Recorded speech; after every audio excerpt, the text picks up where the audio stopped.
Hi everybody in the homeschool world, and welcome to our live tonight for unschooling and natural learning. And I'm so pleased that you can join us tonight.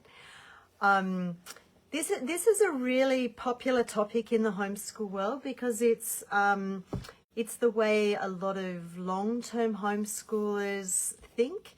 The concept of unschooling and natural learning have been around since the 1960s, so for a really long time.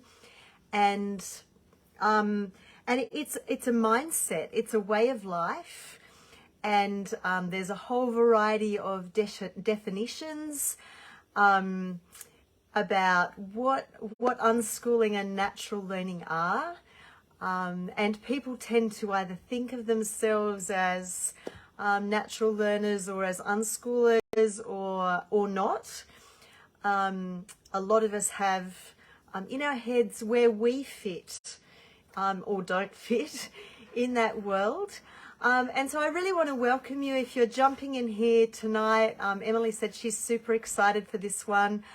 I know some of you that are coming in here tonight are already unschoolers and natural learners, or would count yourself as being in those categories, and others of you who are joining us tonight are interested in unschooling and natural learning and want to understand some more about that.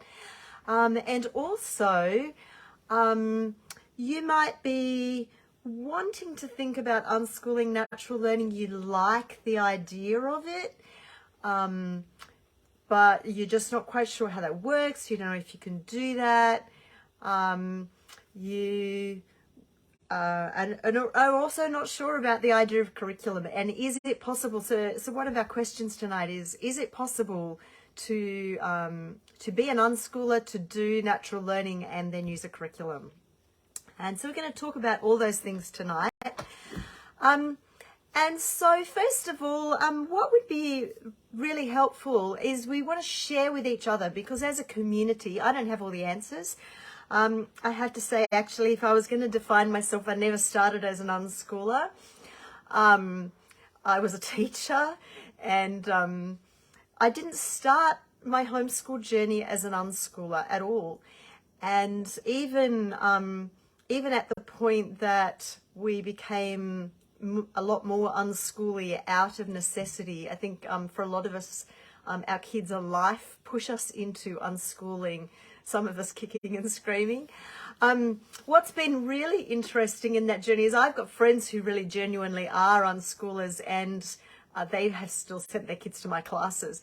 And so that's been really cool, because that kind of breaks the definition a little bit that some people have about unschooling, is that space where you can have some, have a curriculum that works, or classes, or even a textbook for some families, because your child wants to do this textbook. So we're going to talk about all these different interactions between that. And what I'd like to start with, that I'd love you to share with each other, if you were going to define natural learning or unschooling or natural learning in just a few words or a short sentence, what would your definition be? Now this might be, and I'd love, please type it into the chat, because we want to share these together. And it's actually, there's no right or wrong answer, because actually when people start to define unschooling and natural learning, people actually have different definitions. And so it's good to share what you're thinking, what your perception of unschooling or natural learning are. So Jade has said learning through experiences. Thanks for sharing that, Jade. Yeah, that's definitely part of it. So you provide your kids with a rich life where they learn different things through the experiences that they have. Alyssa has put learning through everyday experiences, which has got some similarities, and expanding on personal interests. So they have an interest and they have ways to expand on that and learn more around the areas of personal interest. That's really helpful, Alyssa. Thanks. Beans Mia has put child-led.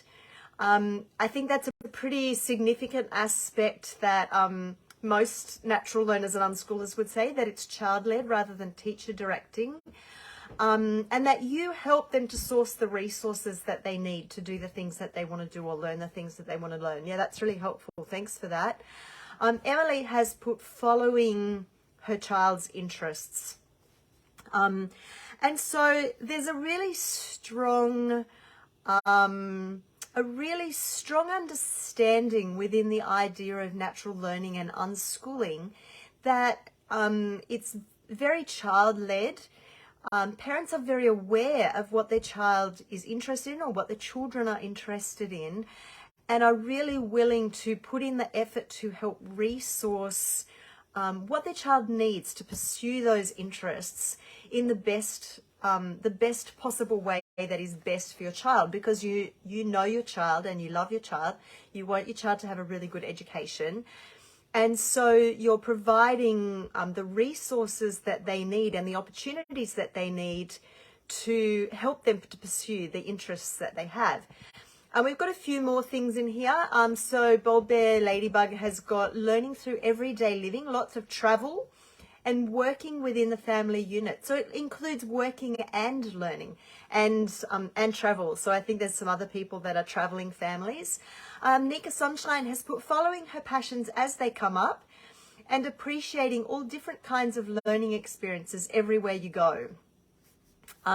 Yeah, so you have lots of different opportunities in life, particularly for traveling families, and pursuing different interests as they arise and taking time to explore those and talk about those and resource those together. Yeah, that's great. Thank you. Emily has put life learning. And so that's really important because they're learning driven by their life space, where they do their life, not driven by a curriculum that's structured, that tells you what to do. Joanne has put child left. I think maybe you mean child led, with the child teaching me as a way to share their learning. Yeah, that's a really significant one, Joanne, because as your kids learn stuff, they often know more than what we do in that thing that they're interested in, and then we are learning from them. Yeah, there's a lot of truth in that. Okay, so there's some really helpful places to start. Now I've got another question for you in here. And this is for everybody, whether you've moved into the world of natural learning or you're just thinking about it. Can you give a really good example of natural learning that has happened in your own family's life? So with your own kids, whether they've been at school or not been at school, whether you're thinking about homeschooling or you've been homeschooling forever, whether you have traditionally used curriculum or whether you're an unschooler, all of us have experiences where our child has learnt stuff and pursued different things because they've been interested in. So I'd really like if you can share to help each other with a really good example from your own family space of an example of natural learning. What did they do? What were they interested in? What was the thing that they were pursuing? And how did they go about learning those things? And this is really important because one of the things that people worry about, I think sometimes with natural learning is your kids being able to cover different things and wanting to make sure that they don't miss anything. And so one of the things that this will provide, I know it's going to take a little time for people to start posting things because this could be a little bit longer thinking about it. But one of the things that this will help with is showing the diversity of what kids actually learn when they are able to follow their own interests. So Gillian said, my kid's father is a nurse, and so they know a lot of medical stuff. Yeah. Emily, I know, has a whole Facebook page of natural learning things. I know Emily posts lots of things. I like watching Emily's page. She has hers is life learning Bert style.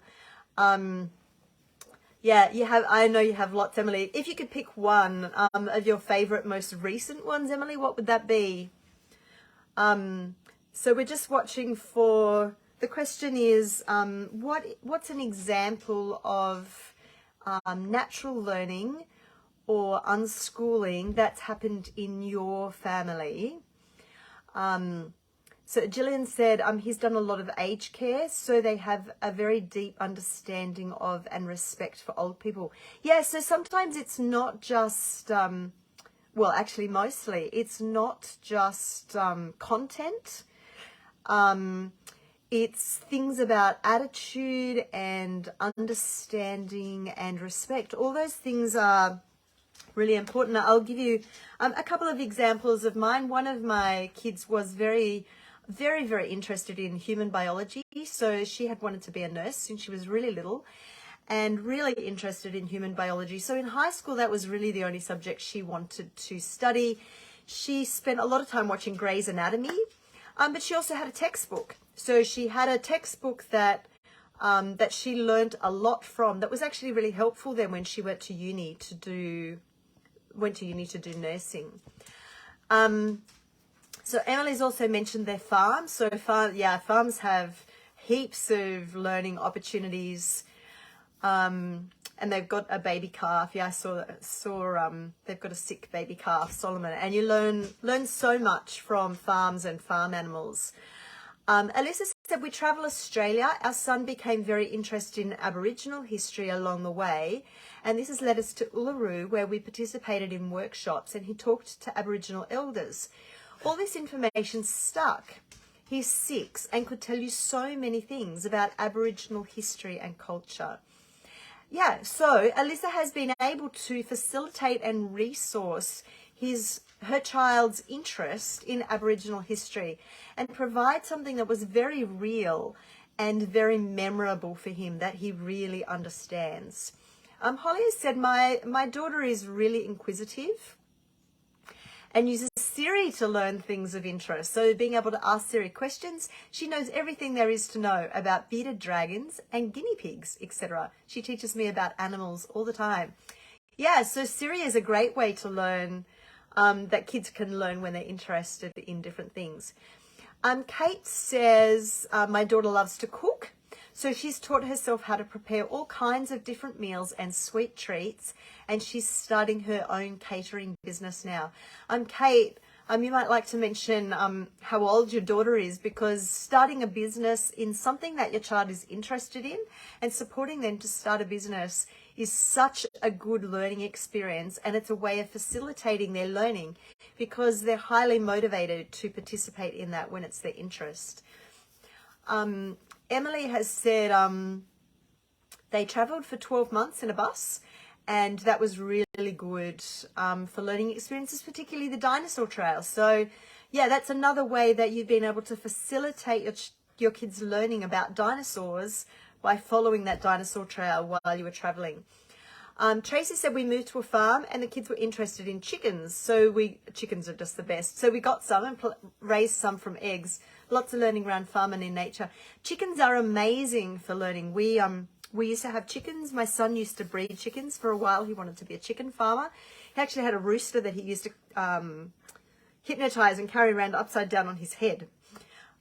All sorts of things you can learn. And mother chickens are the best. We used to clean out our pen just before the eggs hatch, and we would actually sit there for several days after the chickens hatch, just watching those mother hens. They're amazing. They teach their kids to come, to go to bed, to eat, to freeze, all this stuff within about 48 hours. They've got their chicks really well trained. It's amazing to watch them. Kate said her daughter's 11 and she's starting her own business. And so this is really, really good learning when you are able to facilitate your kids' learning in the things that they're interested in. And so that's super helpful. Thanks for that, Kate. Okay, so the next thing that I wanted to create a space for is when you think about natural learning, or you're working with natural learning or unschooling, what are your challenges? What are the things that you find challenging in that? And what are your worries about letting go of the structure and going with your child's interests. So while you're working on that, so I know that those things will take a little while to tick over and for those comments to come in. I'll just go back to a few of the comments that have just come in about natural learning experiences in families. So Alyssa said her daughter 5 loves imaginative play with her dolls, and it's led to learning about body parts and anatomy, and we even use them to do simple addition and subtraction. Some pretty creative learning going on in there. Thanks, Alyssa. That it's really sweet when you've got something that's just a natural play thing and it leads into lots of other things. Joanne said her youngest loves cars. So they bought an engine model to put together and watched videos on car salvaging and visited car shows. Another really good learning opportunity. We didn't actually do homeschool when I was a kid, but my brother was really interested in cars, and when he was 13, my car actually got stolen and stripped, and my parents bought another identical car that had the bits, and he actually rebuilt them. That was an amazing thing for him, and now he's nearly 50 and he still loves rebuilding cars. That was a really, really good learning experience for him. And so things like exploring engine models and car salvaging videos, visiting car shows, things like this can actually lead into long life hobbies. Jade Johnson said, my boys and I referred to Minecraft when learning about biomes in A is for Australia learning. Yeah, so what Jade has mentioned is actually a Simply Homeschool core that we have. We're going to talk about the interaction between, is it possible to use a curriculum and still be a natural learner and still follow natural learning, is something that we're going to get onto soon. So what we're thinking about at the moment is, what are the challenges? Well, Kate said they did too. So what are your challenges when you think about natural learning, or when you're following your child's interests? What are the challenges that you have in doing that? What things do you find mulling over in your brain and you're thinking, how do I solve that problem? What are your challenges? So Alyssa has put a challenge is that it's not recognized by the government where we are. Yeah, okay, so yeah, that makes it really tricky, Alyssa, because you've actually got to have a way of registering, you've got to have a way of showing what you're planning to do while still holding your integrity about the way that you're educating your kids. Yeah, that's really tricky. So she says, another challenge I find is the judgment we get from outsiders and comparing their children to ours, even though our children are thriving. Yeah, okay, so yeah, judgment is really tricky. And thriving really matters. Interest, like your child's passion and interest for things, actually really matters, because the things that they're really passionate about are the things that they're going to remember long term, because they're going to integrate it into their brain, into their understanding of the world. And so learning content that you learn in school, facts that you learn in school, are often learned kind of in isolation, and they're not actually played with and integrated enough into your understanding of the world that you actually hold on to them. Whereas when kids are learning through real life in the things that they're really interested in, and they have time to really integrate that with the way they think and what they do in their real life, it becomes far more integrated and it actually sticks. And so, Alyssa, I guess that's something that you can at least hold on to in your own mind about the way that your kids are learning, because you can see that they're thriving, you can see that they're learning, and do know that the things that they are able to integrate into their play and into their discussions and into their daily life and really dig deep into, these are the things that are actually going to go with them long term. Emily has mentioned sibling rivalry is my number one issue here. having big emotions and autistic children can cause so many fights, and we have to take each day as it comes and be flexible. Yeah, so that's really tricky, and that's perhaps one of the reasons why natural learning works. And it can be why, it can also be why the right type of curriculum may actually be a useful support in there. And we'll get on to that soon. Corey Lynn says documenting. Yeah, actually, I just want to mention, while we're on the topic of documenting, this is our planner, but it's actually been recommended this afternoon, actually, by somebody who is an unschooler. It's been recommended to me that that our Simply Homeschool Planner is actually a really fabulous resource for unschoolers, because it actually gives you a layout that's really good for planning and documenting unschooling in a really useful way. It's also entirely beautiful and totally gorgeous, and I use mine every day. It sits on my desk all the time and I use it every single day. So being able to document like that is really really helpful. And Emily has mentioned the not recognized by the government thing again. She said so much this, so she that's obviously been an issue. And Stacey has replied to Emily that the sibling rivalry and emotions and fights within your family are actually challenges that other people are facing, and it's good to know that in all these things you're not alone. None of us are alone in our homeschool journey. And we have a support group, Simply Homeschool Community Group. That's a very, very, I think it's actually the nicest place on Facebook, I have to say. It's a really beautiful community group where people are very, very supportive in the homeschool, in homeschool life. A really great place to have support for each other, which can be really helpful. So there's obviously quite a lot of discussion going on here with the idea of the sibling rivalry thing. That's obviously a really big issue for people.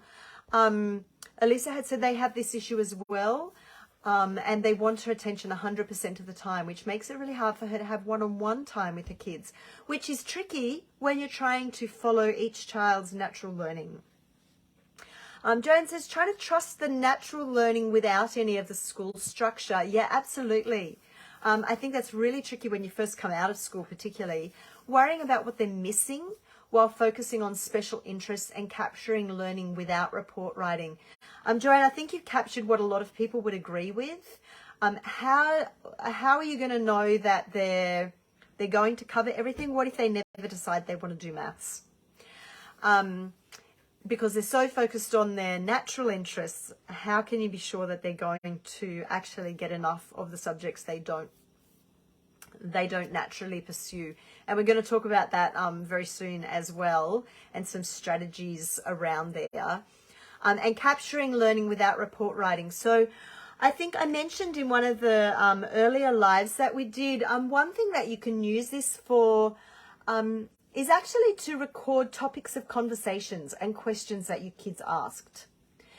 Because this can actually reveal an enormous amount. When you, if you make a point each day of just documenting 2 questions that your kids asked, 2 topics of conversation that you had, when you look back over a long period of time, because that can be just a couple of minutes of recording each day. And I know some APs kind of like you to keep a diary, and I wouldn't encourage you to do it for that reason. I encourage you to do it for yourself, though. Because in actual fact, when we record stuff like that, if you get into the habit of just recording for 2 minutes, really, 2 minutes a day, set an alarm on your phone, 2 minutes a day, write down the questions that your kids asked today, write down the discussions that they have, write down one good thing that they did that was natural learning stuff. Because when you look back on that, you'll actually see how much you covered, because all those little bits add up become a really rich learning experience. Tracy says, worrying about gaps and things we might miss by having less structure. Yeah, Nicole said, my son doesn't seem to have one interest that he loves, and so we seem to jump around in learning and ways of learning. Yeah, and that's because kids are still experimenting with their interests and the ways that they learn. And that's great, Nicole, that your child has that space. Your son has that space. Beans has an understanding that the government requires evidence that the Australian curriculum must be covered. Is this not true? To some extent, but not in the same way as school. So we do have to show that our kids are learning. We have to show that our kids are learning in different curriculum areas, but we don't have to tick off the separate outcomes nearly anywhere. There are a few odd people in a couple of states that's more structured than others, but most of us actually just need to show we're doing English and show we're doing some stuff in maths, show we're doing some stuff in science, show we're doing some technology. We don't actually have to tick off in detail any of the curriculum. I'm just checking down, the comments are happening faster than I can keep up with them. Holly says she's struggling now to the point that she can't, that she is doing one-on-one, because she's not managing to do group work because that's too tricky. So for her, one-on-one is actually a strategy. Nika Sunshine says she sometimes worries that we haven't got enough structure or that I haven't ticked enough boxes, even though I can actually see she's thriving and intelligent and fascinated in so many diverse areas. And I need to de-school myself quite often, but it's fine because she just carries on with her interests while I freak out. Super helpful. Thanks for that, Nika. Really, really helpful, because that adds realness to our headspace, right? Because this isn't just a homeschool headspace. This is actually a parent headspace. We actually worry about our kids. And so we just, like as homeschool parents, we carry that worry over into our homeschool life. And that's really cool, Nika, that you can see that your daughter's still interested and intelligent and learning while you're busy freaking out. Emily says she loves the planner and it's amazing. And Christine says she loves how they jump from one interest to another and it keeps her on her toes. Bold Bear Ladybug says she loves Simply Homeschool and how you support writing up the program. So we actually do that. That is actually a service we offer. We can, if you choose to use Simply Homeschool as a support to your unschooling journey, which actually works really well. I've just had a conversation with one of our staff who's actually an unschooler. So she's an unschooler, but she's one of our staff. So we actually have a few of these. They write for us. They create curriculum that really fits with their unschooling idea of how kids learn. They write stuff that their kids are going to love. And then we publish it as cores in Simply Homeschool. So it's one of the reasons why our cores are so good, because they're written by people who are homeschooling and unschooling. And Bob Bear Ladybug says, love Simply Homeschooling, how you support in writing up a program. So we actually can help you bridge that gap between that natural learning and creating a program that you can register with really easily, because we do actually provide that as a service. And also we have core programs that you can add in. She said her daughter 9 follows a lot of core programs and asks to add on, and we research together. So yeah, that is one of the things that that's one of the things that one of the ways that you can really use Simply Homeschool in your learning journey. Now I'm just going to show you something because I think this is super cool. I can't remember where I saw this, but it's super cool. Okay, this image here. In the middle is your child. The circle around the outside of your child contains all the things your child knows. Okay, so this is their circle of knowledge. So they're inside their circle of knowledge, and all the things that they know and understand are inside their circle of knowledge with them. Okay, now outside that circle of knowledge, there's a whole pile of stuff that they know they don't know. Okay, so between the two circles, so between this one, so this is the things they know. In between this line and this line, these are all the things that they know that they don't know. And that space is really important because that's where they can ask questions. All right. So in the area of things they know they don't know, they ask their questions. All right. Now, outside of that second circle is a whole universe of things they don't even know they don't know. Right. So outside here are all the things they don't know they don't know. There's lots of things that they don't, there's lots of things I don't know. Okay. These are all the things that you don't even know don't exist. You can't ask questions because you don't know that you don't know them. Okay. And so one of the reasons that having something like Simply Homeschool can actually be a really good support. So this was one of the questions in the live. This can actually be a support for unschooling in a way that actually is time saving and supportive for you. Okay, because it can help you with your registration process, and it can help you with coming up with activities when your child has interests, and it can help you to push out their circles in a way that really works for them.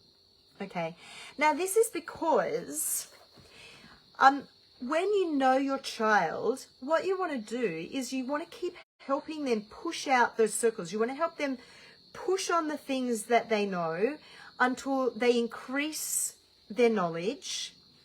And when they increase their knowledge in those things, it's also bumping out the outside circle. It's increasing their space of things they know they don't know so that they can ask more questions. And one of the ways that we do this is by introducing new possibilities. Okay, because we want our kids to be interested in lots of things. We want to introduce the world to them. So we actually want to keep introducing new possibilities and ideas into our child's life all the time to expand that space where they can ask questions, to expand their knowledge. Okay, and so all that stuff that's outside their things they know, we want to keep posting things into their space of things they now know they don't know that they can ask questions about, right? And so one of the ways that you can do this, and one way that lots of unschoolers do this, is through really good books. And Simply Homeschool has a curated list of really good books that we have read, and actually most of them are in my house. And we've read the books, and we love these books, and we've chosen them because we think they're so good. And so you can use our Just Good Books list, and you can use our core books list to build your own home library and to build a large selection of books on really diverse topics that help your child to discover more of the universe. Now, as you then read those books, as they pick up those books and look at them, what's really cool is that we have core programs that you can pick and choose what you want out of them. A lot of our core programs, you don't need to actually work through step by step. They're actually created in a way that you can scroll through and pick separate activities. You don't even have to do a whole lesson. You can actually pick separate little activities that your child will love, offer them to them, and tick them off when they've done them. So I know one of our staff who uses Simply Homeschool, so they are an unschooling family, but they use Simply Homeschool, and she writes for Simply Homeschool. One of the things she loves is being able to have the books, and then as her children show interest in those books, she can then go straight to that core and go, okay, let me find some activities that I can offer to them as options. And she doesn't have to reinvent the wheel. So this is actually really time saving for her, because she's actually got a list of activities written by homeschoolers. Sometimes they're written by her and she knows they're there and she's hunting for them. Written by homeschoolers for homeschoolers that really fit in homeschool life with natural learning. And so that can be a really helpful thing. I want to say that there are more comments in here than I can possibly get through. I'm going to pick just a few more. Kate has mentioned the interests which they are passionate about is what they will learn. And it took me a long time to realize that if they aren't interested in a topic, it won't be meaningful to them and they won't retain it. And I think that's one of the answers to the missing stuff at school. You can put a child in school and you can sit them in a classroom, but it doesn't mean they're actually going to learn the stuff in a way that's meaningful to them or that they will remember. You can try and shove the stuff in. They may even manage to shove it in, to regurgitate it for a test, but it doesn't stick. We know that because you think back to how much you learnt at school that you've forgotten. Things that you knew in exams at school that you've got no idea now, you don't remember. We remember the things that matter to us. We remember the things that we're highly engaged in. We remember the things that are important to us. We remember the things that we get to integrate. And so this is one of the reasons why natural learning is so efficient, is because our kids are actually really interested in something and really passionate about something. And so their brains are engaged. And so when they're then doing an activity or we're having a discussion or we're reading a book, they're actually retaining it and understanding it because they're asking those questions. It's in their space of want to know. Okay, it's in this, it's in here. It's the space they're asking questions. It's the space where they want to know. And often at school when lessons are happening, if you think about a classroom and a lesson's happening, for a lot of the kids, the information may already be in here or it may be out here. It's not in this space, in this narrow space where kids can actually ask questions. Okay? And so, so the whole idea of unschooling and natural learning means that it's happening in this narrow ring around your child. That's where their learning's happening. And you're able to create that and resource that because you know your child and you know the questions that they're asking. And that's why writing down the questions in your planner can be really super helpful. Yeah, look, there's some great conversations going on in here, and we're really happy to stick around. I know actually a couple of my staff are in here tonight in this conversation. I'm happy to stick around and answer some questions as well. So please do post your questions. If you want to know more about Simply Homeschool, we actually will chat to you. You can actually give us a call. Not tonight because nobody's on the phone right now. Actually, it's sitting on my desk, charging in front of me. This is the Simply Homeschool phone. Somebody will be holding that phone tomorrow, and you can give us a call and actually have a chat to us. That's something that we do. You can send us an email. You can post questions in the chat below, and we're very happy to answer your questions. You can also create a free trial. And that gives you a chance to have a look at what's available and whether this might work for your family. And one more really beautiful natural learning experience is we run camps. And they're highly engaging and really fun, really good for relationships. We've got one coming up in Ballarat as a Gold Rush camp next year. We're also heading to WA, to Busselton. We're heading to Sunshine Coast in Queensland. We're heading to Coffs Harbour in New South Wales. We have an amazing performing arts camp for high schoolers happening in the ACT next year. Lots of amazing opportunities for real life learning and travelling and meeting up with each other. So thanks so much for joining us tonight. I hope that that's helped you with some thoughts and ideas, and we'd love to help you think through that idea of natural learning and really providing for your kids in the best space for them.